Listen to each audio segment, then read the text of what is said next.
Everybody. It is so good to see you. It is Wednesday, and I always say that it's a wonderful Wednesday, and I'm so happy that you have joined us. We're here for the power of transformation. And just like we say every Wednesday, the show is based on the scripture Romans 12 and 2, where we're encouraged to be transformed by the renewing of our mind. This is an opportunity for people to come in and talk to us. And man, do we have some great discussions, right? So tonight, we have another great guest, another great discussion. And I'm going to tell you to do the same thing that we do every week. I want you to text your friends, I want you to tag them. And I want you to tell them that the power of transformation broadcast is on, and they certainly do not want to miss it. And I'm going to do the same thing. I'm going to tag my friends, and if I have time, give them a call and let them know we're on because we have wonderful news and wonderful conversations planned for tonight. All right, you do it, I will do it, and I'm going to see you real soon. Pond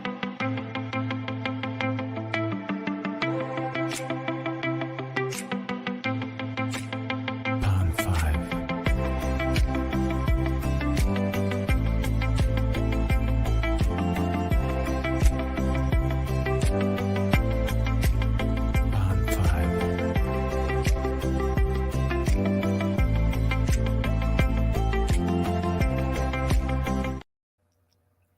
So we're back. Did you get all your texting and your tagging and your phone calls made?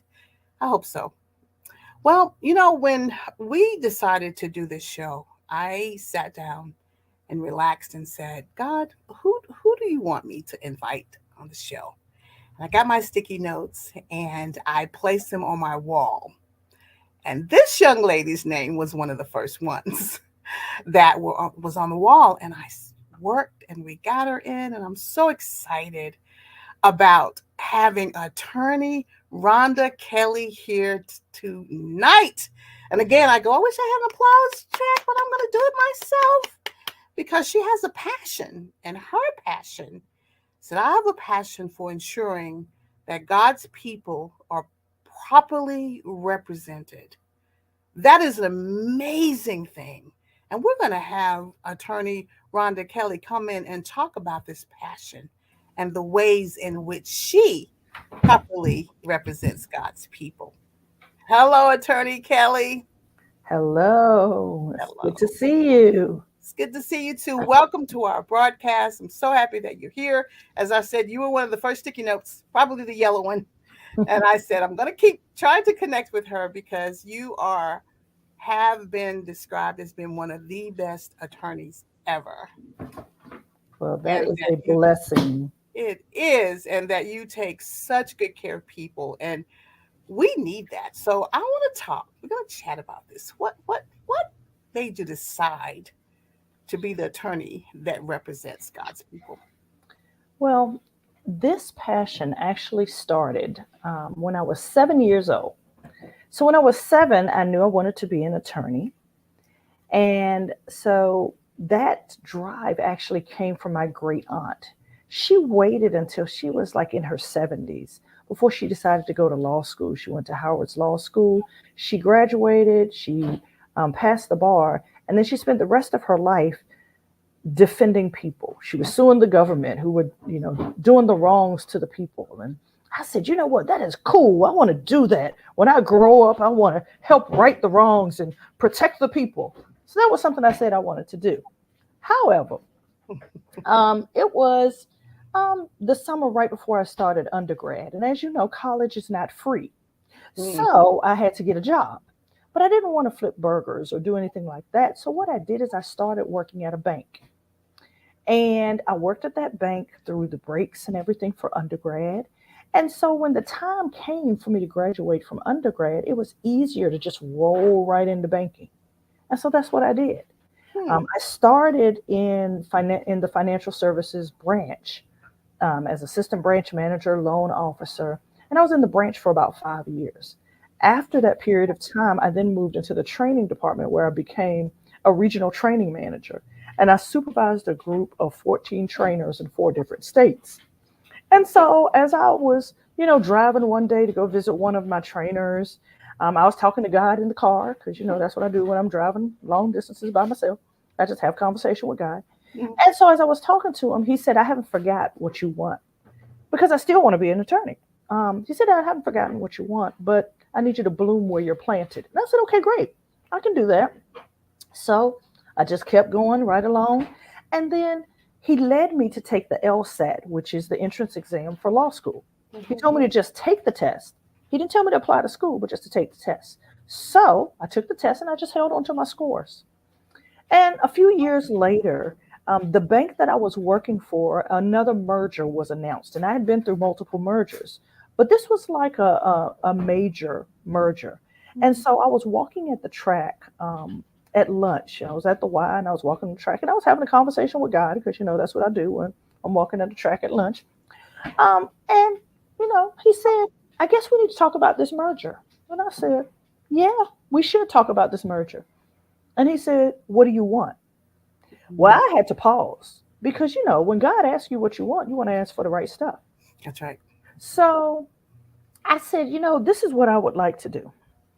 I said, I would like to take a break and then I would like to go to law school. And so I wanted to take a break because, life just kind of was life in this, as it says today. I graduated from undergrad. 2 weeks after that, I got married. 2 weeks after that, I started working. And then, just life just goes on. You have kids, Mhm. you're doing all those different things. So I said, I want to take a break because I'd seen on TV about that stay-at-home mom who gets to do the carpool and, participate in all these after-school activities. I said, that looks fun, but I only want to do it for a year. So I was like, let's take a break. I just want to take a break and then go to law school. And God said, okay. And I said, that's it? I don't have to do anything? He said, nope. So sometime after that, my supervisor came into my office and she was in tears. And she said, oh, I'm so sorry. There's no job for you in the new company. And I said, praise God. Give me my severance and let me go because I am going to law school. Now, see, here's the thing. I forgot what I asked God for. So I had my handy dandy scores in my hand because, he told me to take the LSAT. And so I went to undergrad at Carolina and I applied at Carolina and Carolina said, no, thank you. We don't want you. And I said, excuse me. So then someone said, well, had you thought about Central's law school? And I said, well, no, I hadn't really thought about Central. So I applied at Central's law school and Central didn't say, no, we don't want you. But what they said was your scores are too old. So we need you to retake the LSAT and then we'll see you next year. So I did. In October, I took the LSAT. I want you to know that in November, I went to open house at Central's law school and sat right there in the room where the man said that they took scores that were in that same time frame as my score. So even when I forgot what I had asked God for, Yeah. that's what he did. He still gave me what I wanted. I had that break, went to law school and graduated from Central's law school and then ended up opening my own practice. So that's the progress. What was interesting, though, is that in going through that process, even in law school, when I started, I thought I knew what I wanted to do. Again, I was basing it on my great aunt and all the things that she had done. But once I got into law school, I was able to see there were so many different options that were available. And I migrated towards family law because too often we see families that are in a state of turmoil. And to have an attorney that is basing their practice on the principles of God make a difference. I've interacted with a lot of people and, people run their practices and do their representation the way they choose to. But it makes a difference when you have someone that's going to base their things on Christian principles. So as I went through law school, I really knew that I was supposed to be in family law. I look at it as an opportunity to minister to the whole person. And so I do things a little differently. When I'm talking with clients, even at that initial consultation, if they're talking with me like about a divorce, one of the first questions I'll ask them is if you could go to counseling and your spouse would stop doing whatever it is that is working your nerves, would you be talking to me today? Wow. If they say no, then I say, you know what? Go work on your marriage and then come see me if it doesn't work, but at least try. Wow. Um, and the reason for that is because it's important to make sure that if it's a chance to save a relationship, Hmm. then you do that. And I've told people this before, and some people are like, "Well, why do you do that? If you send them to go and work on their marriage, then they might get back together, and then you won't have clients." But God has proven Himself faithful throughout this entire period of time that I have been in practice. There's not been any lack. He sends the clients that need to be there. If there are clients that leave, or they can't adjust to the fact that there are certain things that I will not do or that I will not represent for, He always sends somebody else by. And so I know that I am where He wants me to be. Right. And so I look at it from that perspective as a ministry, but also I do have bills to pay. So, Absolutely. they're not going to get it for free. I'm still going to charge. But just having a different perspective, I think really, really changes some things.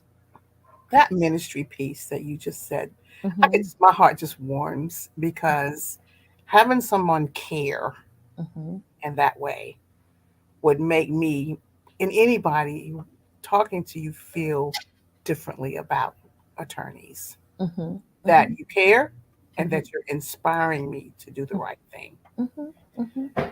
I just think it's amazing, and I hear you, Hmm. and I hear that there's something about your personality that Hmm. must make people feel really calm. And that is a key point, especially in family law. Mhm. In family law, you have people who may be at one of the lowest points of their lives. They're getting ready to change the structure and the nature of the family unit that they have had for quite some time in some cases. I've dealt with people who've been married for 20, 30 years and their marriages are ending. I've also dealt with some people who've only been together for a year. Mhm. But it's especially important when children are involved Right. because it's a new normal for those children who are used to both parents being there. And now all of a sudden it's a difference. So you have to have a certain degree of compassion. However, you have to balance that with the fact that you have to have a wholeness as an attorney. A Right. family law attorney cannot take on the issues of their clients. You'll burn out too quickly. And that's what happens to a lot of people in this particular industry, whether they are, faith based, whether they claim to be Christians or anything. Burnout is real. And Mhm. it comes into place when you begin to take on that. And so you've got to have some sort of balance in place so that you don't get caught in that. Some of the challenges that I've had to maneuver is when clients know that I am faith based. And that's even to the point of when we start our consultations, we're going to pray. And I tell my clients that that's what I do. I Mhm. pray unless someone has an issue with that. And Mhm. I've had a few clients that were like, no, no, no, I don't need any prayer. And I pray for them silently. They just don't want to come because they need extra special prayer. Um, Yes. you start off that way. So then sometimes clients get a little confused and they think not only am I to talk with them about their legal issues, but also I'm supposed to speak with them about their spiritual issues. Yes, I am a minister. Yes, I could do that. But no, no, you have hired me as legal counsel. So oftentimes I have to tell people, okay, look, that sounds like a conversation you need to have with your pastor. Mhm. So I can't help you with that. I can only help you with the legal ramifications. Now, yes, we're going to allow God to direct us when we're Mhm. going into court and whenever we're doing. But no, no, no, that's a spiritual matter. You need to talk to your pastor about that one. That's not me. Um, but to know that and to have that balance, and you have to be able to shut it down at a certain point in time, as it relates to not getting burned out and having that work life balance. As I mentioned, law is a second career for me. I was in financial services for 18 years Mhm. before I went Mhm. to law school. And so I was in that group, which I called in law school the grown people, because we weren't searching. We knew what it was that we needed to do. When I was in law school, I had to treat it as if it was a job because I knew that at a certain point in time, I hit mama mode. And that's when I'm taking kids to sports practices or to dance class, or I have this to do at the house or whatever it is. So I had a certain period of time. And Mm. you got to learn how to juggle those things. And I really think that's where faith kind of comes in as well, because God will give you some guidance and direction and let you know how to get things organized so that you're not burned out and so that you can take whatever time is necessary. I also knew that I had to work for myself, that I Hmm. couldn't work for anybody else because I've got a lot of things going on in my life. And if I decide I need to take off because I'm going to a church conference, I don't need to get anybody's permission because, I'm an attorney and I work for myself and I'll do what I need to do. If I need to leave early because my kids are involved in something and I want to be involved in that, I need to do that. Work life balance is critical for me. I tell people all the time, I say, look, I take a good 6 to 8 weeks vacation over the year because whether I'm going to conferences, whether I'm participating in different things, or if it's time that I'm just going to be away with my family to do something just for us, I'm going to have that break, and I let my clients know. And until I think it was about maybe 5 years ago, I finally inserted that my schedule was going to change throughout the week so that on Fridays my office closes early. So then I have that afternoon that if I need to do something personal, I can, or if I just need to catch up administratively, I can do that as well. So you've got to make sure that what you're doing, you have that balance there so that you can take care of your whole person. Otherwise, you're not going to be any good to anyone. It makes sense. It makes Hmm. a lot of sense. And what you just said was so important. Your passion is your passion. Part of your passion and your relationship with God is, and then you need to understand that you need to take care of yourself. Hmm. You need to take care of your family. Hmm. That's a part of the whole package deal. That's Hmm. just a part of the responsibility that you've embraced. And I Hmm. love that. I wish I could have you repeat it. I guess, when we look at it again, we'll repeat that. People need to understand their responsibility in self care, Hmm. no Hmm. matter what the profession. Oh yeah, Like, absolutely. they need to understand that that is your responsibility and your job Hmm. to not burn out because you're not taking care of yourself. How Hmm. can you service other people if you burned? Hmm. Hmm. Absolutely. And it's even a similar conversation that I have sometimes with clients because you may have someone that is devoting so much of their time to like taking care of the kids or dealing with all of these different situations in their new normal, that I remind them, look, your kids need a whole mama or they need a whole daddy. So if that means that you need to take some time, go to counseling, talk to somebody, go to the gym, do whatever's necessary for you to take care of yourself, Mm. because your children are going to benefit from you and your self-care, because that's going to allow you to be able to pour more out. It's often said it's very difficult to pour into others from an empty pitcher. So you have to make sure that there are times when you are getting filled, and whatever that looks like for you. Mm-hmm. I mean, for me, when I can, I still haven't been able to maneuver that yet, but there was a period of time when I got up early in the morning and I went to the gym, and that was my time to prepare myself because Mm-hmm. I felt like I would be a better wife, mother, attorney, person in general if I could just go and have that time in the morning where I could go to the gym. And so sometimes I still get that opportunity to do it, but life changes. So it might be, we just got a dog about a year and a half ago. And so my time of exercising now may be in the afternoons when I get home and we're taking our, 1 or 2 mile walk. Right. And that might be my opportunity then. But you've got to find out what works best for you and take advantage of it. Take advantage of it. And that's why people brag about you so much, because that's not just being advice from an attorney. That's the ministerial piece. That's the, all of it wrapped up Hmm. together.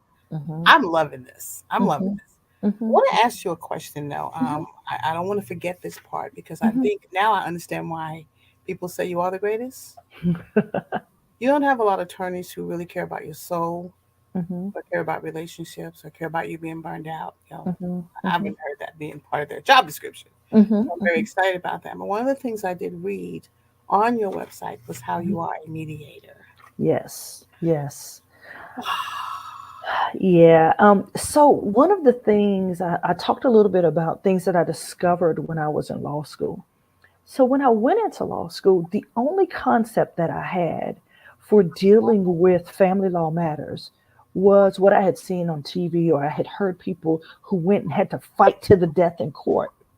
When I got to Central, I discovered a concept called alternate dispute resolution.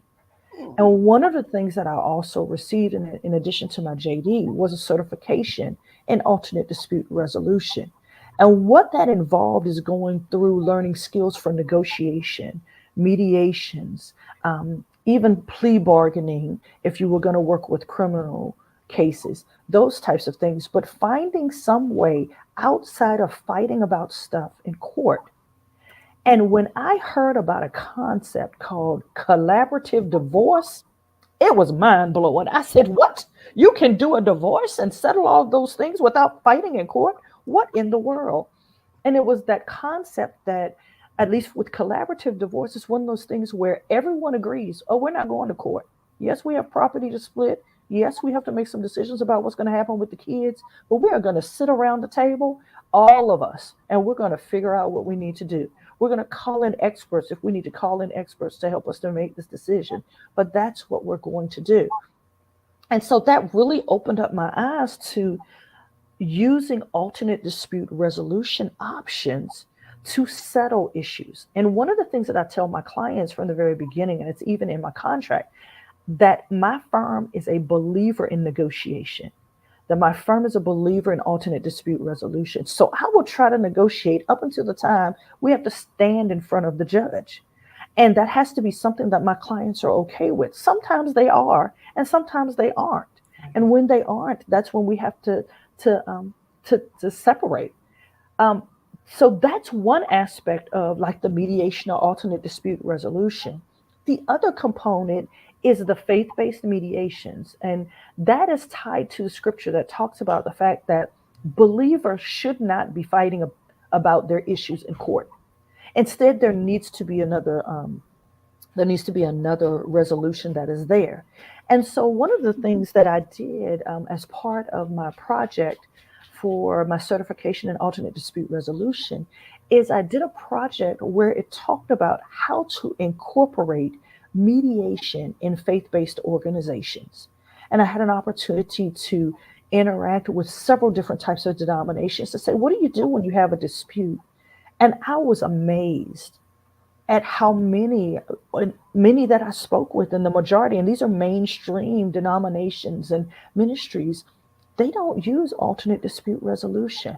Even their dispute resolution process is a judicial process, whether it's a board, whether it's one person that makes the decision. And so it's a judicial process.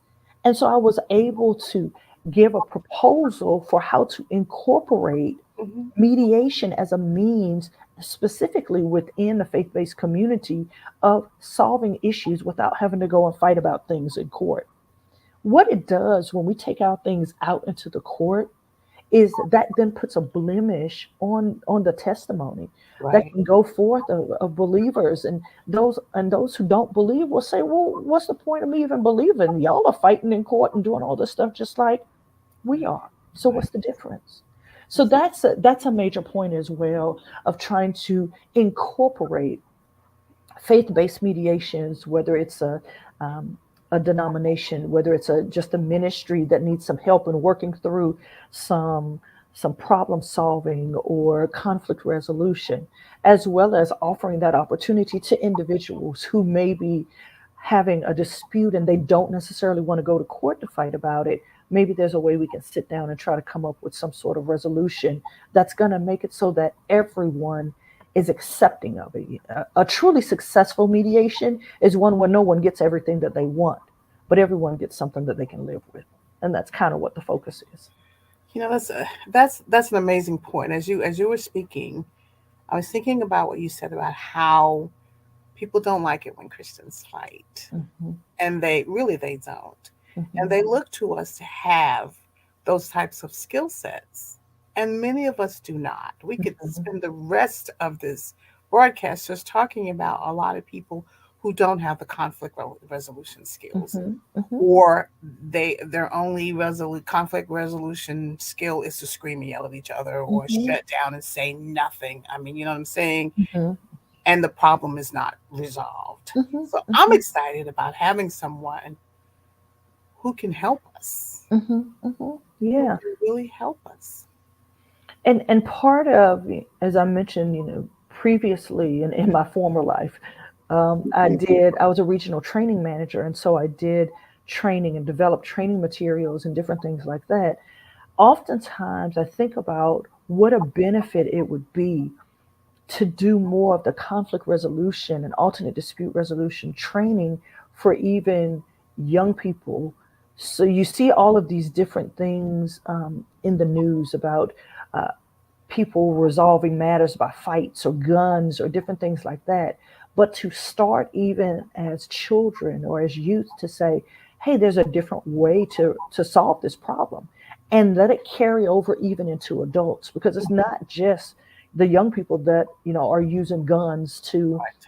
address their issues. It's also some adults who are using that as their conflict resolution. So to be able to have more of those types of sessions where training is taking place, where you can start even when they're younger to say, what can we do other than, hitting someone? What can we do other than taking a gun out? Or what can we do other than yelling and screaming and trying to reach some sort of resolution? Because you're not listening to each other when you're yelling and screaming. You're just yelling and screaming and making noise. And you're not listening to each other when you're not talking to each other either. So Mm-hmm. the problem doesn't go away. It just kind of sits there and everybody's festering. Mm-hmm. This is so important for us because people need to understand how. It's the how to do it. Mm-hmm. Mm-hmm. I believe that people want to resolve problems. I think they want to resolve their conflicts, but they don't necessarily Mm-hmm. know how. It's Right. not their strength.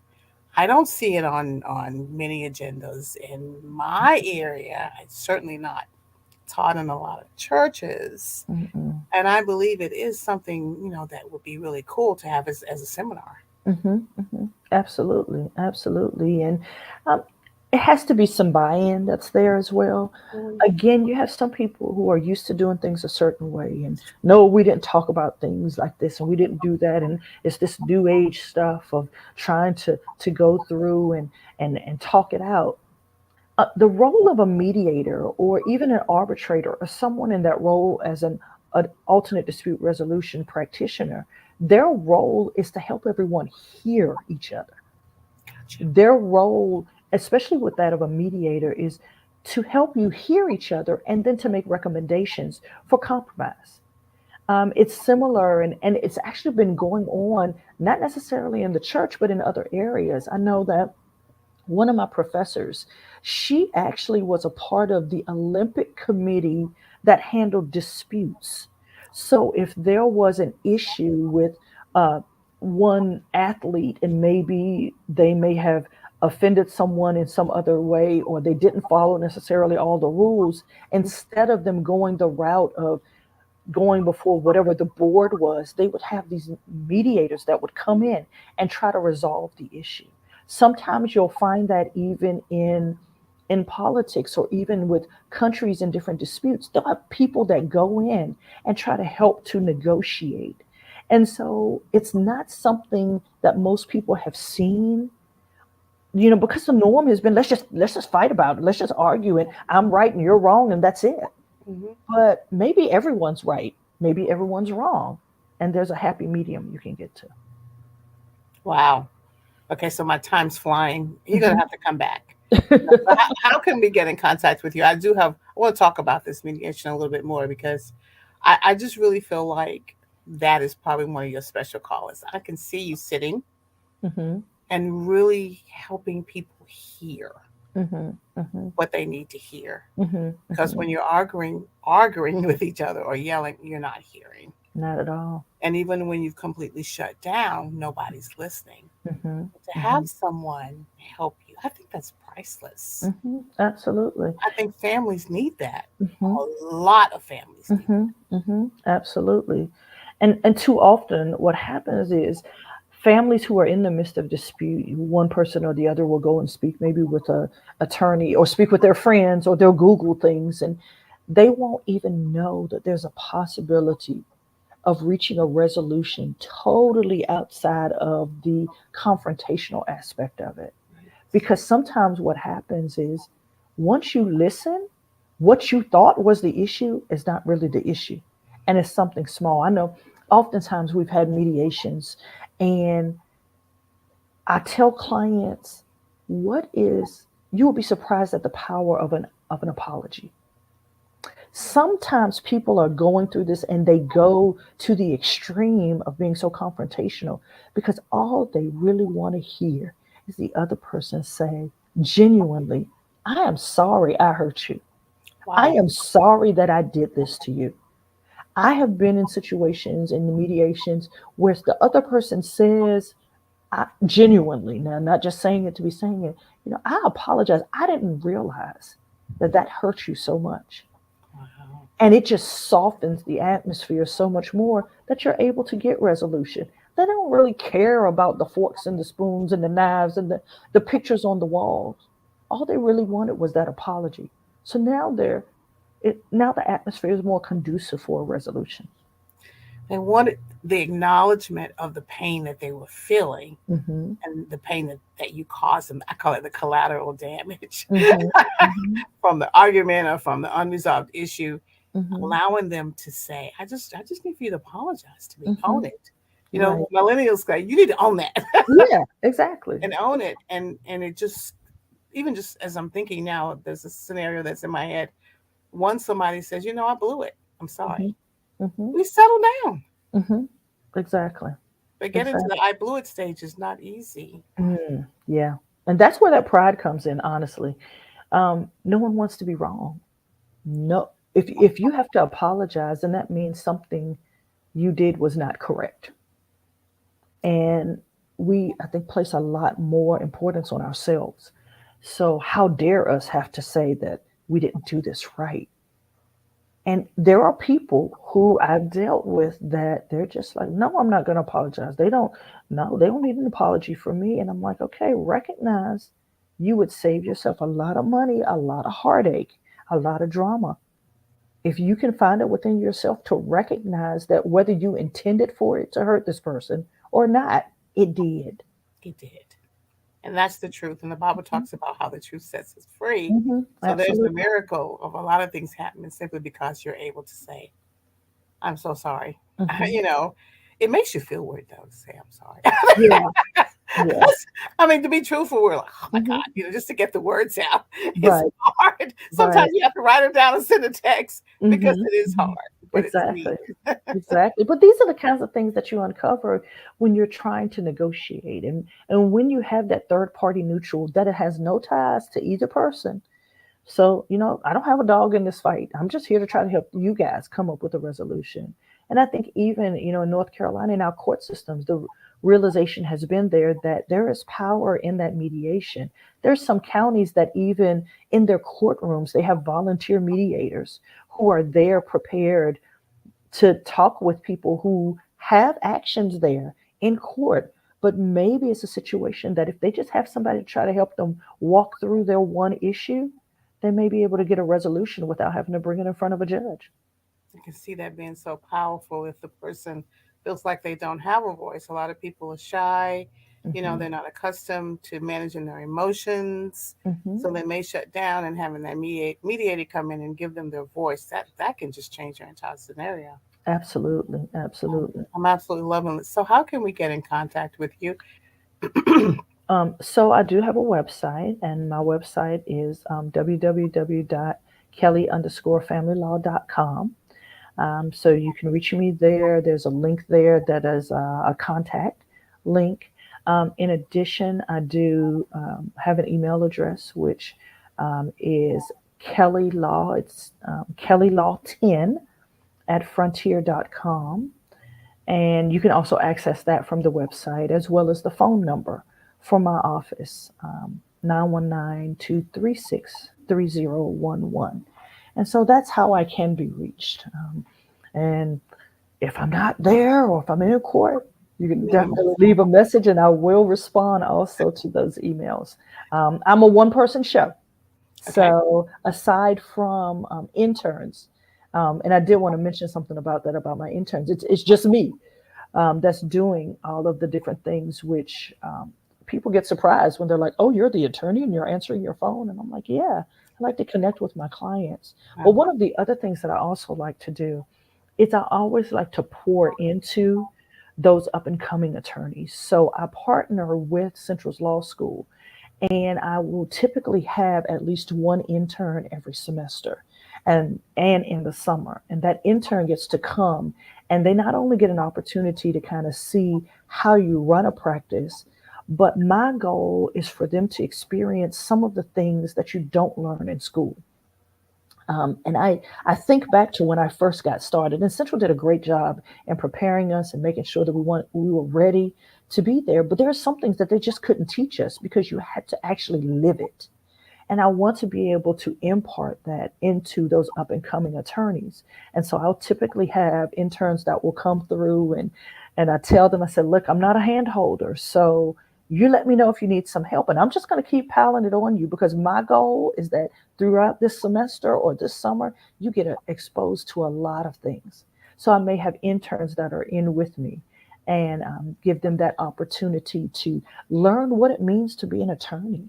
And I've had several interns that have come through, and then I touch base with them later, and they've passed the bar. Some have gone to other states. Some are still within the state, and we just, maintain contact one with another to just make sure that all is well. I had the pleasure just the past few weeks of being there and introducing what my intern from last year to the court so that she could take her oath. And I was there holding the Bible for her as she was taking her oath of being sworn in as a new attorney. So that was a new experience for me. And I was like very proud. And now she is off in Monroe somewhere as an attorney. Because of you using all of those gifts that God has given you, the training and all of those things to help someone else. We're going to scroll Mhm. your website again so that Mhm. we can, because we'll get your email on the website, get Yes, the phone number on the website. So that's like a yes, one-stop shop for us. So exactly. I'm just happy. That's why your name popped up in my head Mhm. very shortly after we decided to do this show, because this has been amazing. I probably love definitely the attorney and the faith base. I also love the fact that you're talking about being your wife, you're a mom, you love the young people. You just wear so many hats and you bring all of that to the table, but you're kind of calm about it. I mean, you're just real chilled. I mean, just chilled. And that just makes me feel good. I know I would probably just love having you just sit and talk because your spirit just really chilled. Well, I mean, it truly is a blessing, and I look at the opportunities that God gives me as a way to kind of cross over some things. Because I think one of the things I don't even know if you know this is that I'm also in school, so I'm working on my Master of Divinity, No. and this will be degree, Master's number 3 because I got my JD, and then I did a Master of Arts in Youth and Family Ministry and then a Master of Science in Health and Wellness with a focus on Christian ministry. And now I'm working on my Master of Divinity. And in each of those, God has given opportunity for me to take what I am learning, not only to apply it within the church, within any ministry I'm a part of, but also within my practice. And it's like full circle. It's a holistic approach to everything. And it just kind of shows us that God cares about every aspect of our lives. So we can serve Him in our jobs, we can serve Him in our homes, in our churches, in every area, and even as we're interacting with people. One of the other things you mentioned about the young people is that Yeah. one of the things that's my heart is the young people, and more specifically, and one of the things that we've done for years is coordinated youth mission trips, and so that are we have young people that maybe have never traveled outside of the state of North Carolina, and we give them an opportunity to go and we give an opportunity for them to go different places and to give back. When you see the look on those young people's faces when they are in places helping people who are disadvantaged to rebuild their homes, Wow. to do landscaping, to paint, people who may just not be able to afford it, and we're going in different places. And we've had some young people that never have traveled anywhere. We had a group, we got a chance to go to Puerto Rico one Wow. year, Wow. and it was right after the hurricane. So just given that opportunity to pour into young people so that they could be the hands and feet of Jesus, but also to see that there's a way that you can incorporate your faith in your job as well. That's amazing. I told you you wear so many hats. Have a long list of all the things you do, and you wear it well. We're getting down to the end of my show, and I always ask, will you come back? Because I'm sure I have more to talk about, but we're almost done. But Mhm, just all of this has just been so just informational, and just I really am grateful to know mhm, that we have someone like you, just a phone call away, just mhm, a website away, just an email away to help us, because I know we probably would have made better decisions if we had someone like you in our lives. I know that. mhm, I know mhm. many of us can say that. So I'm loving it. We're at the end, but we're going to have to say goodbye. And at this particular time, I say the same thing, Mhm, attorney, minister, Kelly. mhm, I say to everyone that you have to trust the process mhm, in order for the power of transformation to do its perfect work in your life. mhm, That's what I say at the end of the show. You have to trust the process. You have mhm, to trust you, trust the God in you in mhm, order for it to work. So I'm excited about that. Now, we do have a replay. So I mhm, know folks who are in Bible study, when they get out of Bible study, they'll look at the recording. But also on Saturday, we'll have a replay of this wonderful broadcast at 2 o'clock p.m. Eastern Standard Time. So share, share, share. We have a lot of work to do, yes. Attorney Minister or Minister Attorney Kelly, and God has given you that gift, and I'm proud of you. I'm glad to know you. Well, So, thank you. okay, that's all we have for today. And definitely, we're going to see you next time, next week. Come back to see us, and we'll have another amazing guest for the power of transformation. Take care, everybody.